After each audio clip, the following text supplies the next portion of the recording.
हनुमान जी ने गरुड़ जी को पकड़ा, पकड़ के थोड़ा ऐसे करके दबाया, उनको दबाया तो गरुड़ जी घबरा गए। उन्होंने तुरंत सुदर्शन चक्र को पकड़ा कि एक बार गरुड़ जी को, सुदर्शन चक्र को और सत्यभामा जी को, तीनों को अहंकार हो गया। गरुड़ जी को अहंकार अपने बल का था और अपनी तेज गति का था।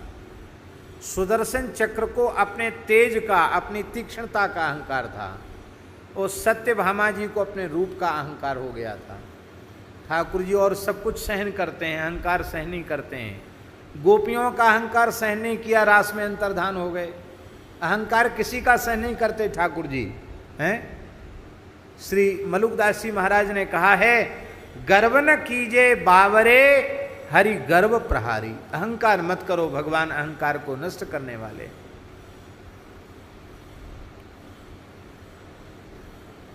भगवान ने ऐसा ही किया, हनुमान जी का स्मरण किया।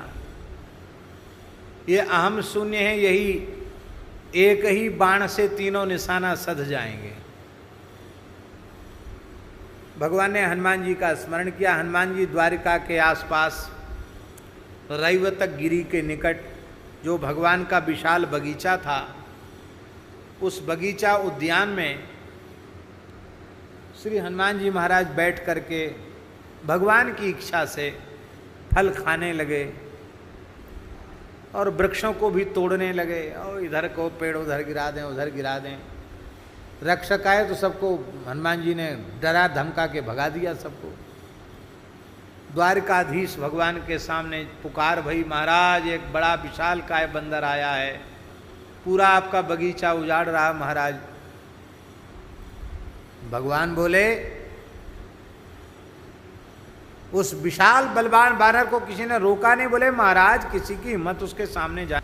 भगवान बोले, द्वारिका में कोई बलवान ऐसा नहीं है जो उस बंदर को पकड़ के मेरे सामने ले आवे।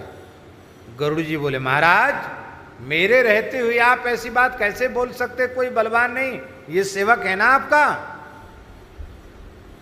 जाओ गरुड़ जी पकड़ के लाओ। गरुड़ जी बोले, महाराज अभी जाता हूं। गरुड़ जी गए। हे बंदर, भगवान द्वारकाधीश श्री कृष्ण का सारा बगीचा तुमने उजाड़ दिया, जानते हो इसका क्या परिणाम होगा? हनुमान जी तो जानबूझ के आई थी इसलिए अहंकार दूर करने, वो कुछ बोले ही नहीं, जैसे उपेक्षा कर दी उन्होंने। कहते रहो, बोलते रहो, प्रेम से फल खाते रहे, पीठ उधर किए हुए।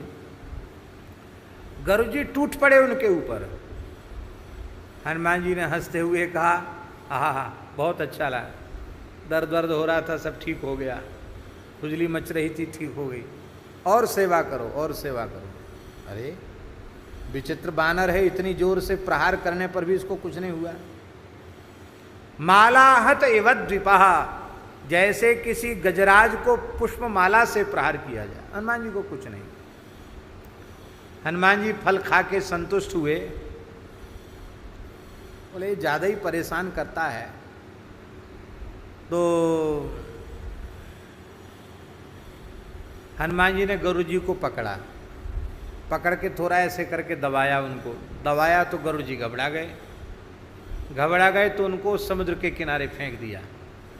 वो जानबूझकर ऐसी लीला की, फेंक दिया। गरुड़ जी सोचे दाव लग गया हनुमान जी का, हम पीछे रह गए, अब फिर से आक्रमण करते हैं। अब की बार फिर से आक्रमण किया, तो भगवान को लगा कि ये तो मानेंगे नहीं, हनुमान जी को लगा ये तो मानेंगे नहीं, तो श्री हनुमान जी महाराज ने फिर उनको उठा करके फिर फेंक दिया, दूर फेंक दिया। अब की बार फेंका तो वो भगवान के सामने ही गिरे, तो उनको बड़ी लज्जा हुई कि हम तो बड़ी बल की डींग हाँक रहे थे और हम कुछ नहीं कर पाए। गरुड़ जी के मन में यह अहंकार हो गया था कि मैं ना होता तो भगवान कृष्ण द्वार स्वर्ग से पारिजात कैसे लाते, मैं ही था जो देवताओं पर भगवान ने विजय पाई। अब भगवान तो भगवान है, भगवान को भला किसकी सहायता की जरूरत है? जेहि सृष्टि उपाई त्रिविध बनाई, संग सहाय न दूजा उनको किसी के सहयोग की क्या आवश्यकता थी। भगवान से गरुड़ जी बोले महाराज वो बंदर तो बहुत विकट है, हनुमान जी आते नहीं है महाराज।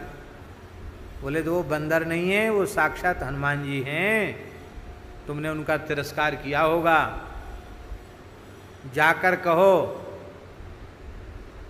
कि तुम्हारे भगवान ने तुमको बुलावा भेजा है, तुम आओ, भगवान ने बुलाया है। और वो आने में विलंब करें ना तो अपने साथ उनको लेके आ जाना, उनको पीठ पर बिठा लाना। ले हाँ ये ठीक है। फिर पहुंचे गरुड़ जी। हनुमान जी बोले अरे ये पक्षी तीसरी बार लड़ने आया। बोले हम लड़ने नहीं आए, अब तो हम बढ़िया बात करने आए। प्रभु ने आपको याद किया। कौन प्रभु? बोले द्वारकाधीश भगवान श्री कृष्ण। हनुमान जी में भेद बुद्धि नहीं है, पर हनुमान जी तो भगवान के संकेत के अनुसार आए थे। तो हनुमान जी बोले हम तो राम जी के सेवक हैं, राम जी के दास हैं, राम जी की आज्ञा मानते हैं, हमारे ऊपर किसी की आज्ञा नहीं चलती है। अरे हमारे भगवान का अपमान कर दिया इसने। गरुड़ जी उदास होकर फिर चले गए। क्या कहा? भगवान द्वारकाधीश श्री कृष्ण बोले, उन्होंने ठीक कहा, वे मेरे राम रूप के अनन्य उपासक हैं। तुमने ये क्यों कहा कि द्वारकाधीश श्री कृष्ण बुला रहे हैं? अब तुम जाकर बोलो कि आपके श्री रघुनाथ जी आपको याद कर रहे हैं। फिर देखो कैसे जल्दी दौड़ के आते हैं। फिर गरुड़ जी पहुंचे। बोले महाराज आपके प्रभु श्री राम आपका स्मरण कर रहे हैं, आपको बुलाया। अब तो हनुमान जी के रोमांच हो गया। बोले आप जरूर आएंगे, तो देखो जल्दी बुलाया, आप हमारी पीठ पर बैठकर चलो। हनुमान जी बोले तुम चलो, हम आते हैं, हमसे पहले पहुंच जाओगे? बोले हाँ हाँ आप चलिए ना, हम पहुंचेंगे आपसे पहले। गरुड़ जी पूरी तेजी से उड़े और हनुमान जी चुपचाप बैठे रहे। इधर भगवान ने सुदर्शन चक्र से कहा, इनको भी अहंकार हो गया था कि भगवान के पास मैं ना होता तो असुरों का संहार कैसे होता। भगवान ने कहा देखो एक बहुत उपद्रवी बानर है, वो आने वाला है, द्वारका में किसी को घुसने नहीं देना, तुम द्वारपाल के रूप में खड़े हो जाओ। सुदर्शन चक्र खड़े हो गए। हनुमान जी आए, बोले मेरे प्रभु ने याद किया, तुम कैसे? वो तो द्वारिका नहीं देख रहे थे, उनके भाव राज्य में तो वो स्वर्णमयी अयोध्या थी। अरे बोले अब तक तो अयोध्या जी में पहरा हमारे लिए कोई रहा नहीं, अभी नया कानून लागू कर दिया, हटो। बोले हमारे रहते हुए तुम भीतर प्रवेश नहीं कर सकते। सुदर्शन चक्र जो है ना वो सूर्य रूप ही है, और सूर्य को भगवान हनुमान जी निगल गए थे।